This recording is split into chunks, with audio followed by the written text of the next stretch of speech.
We might just have a blown fuse here. Let's try it on.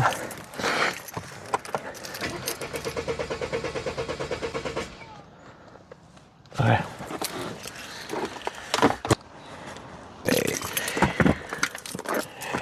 Rear seat. I think you just jam it up here. Let's just do the other side around. They're pretty common to fail. Modules or pump itself, but for some reason Mercedes doesn't want to get involved in the recall for this particular car.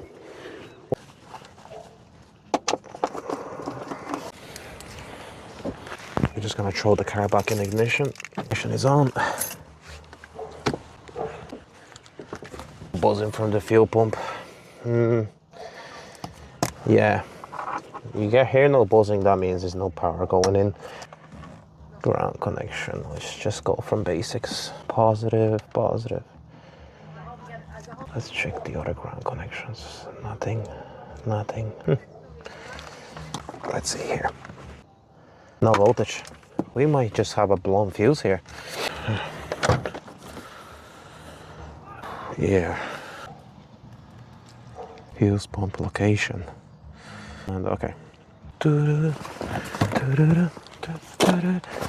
All the stuff out, and we're just gonna try to figure out which fuse it is. We have no voltage here on this plug connector. The probes. Well, hold on. I think we already found the one where it is. What a lock is that? 15 amp. That is blown. The car was not working whatsoever before.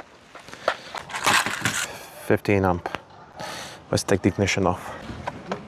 Okay.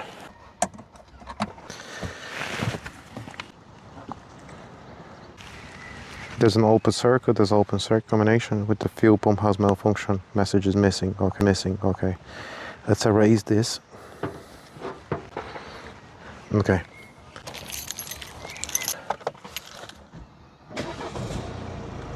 There you go. So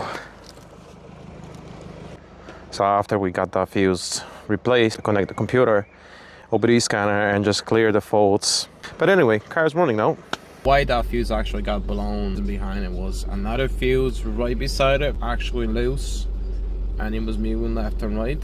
And a lot of power surge on the fuse, 15 amp fuse and 25 amp fuse. We replaced both of them, and all the faults have disappeared, and the car is actually running perfect.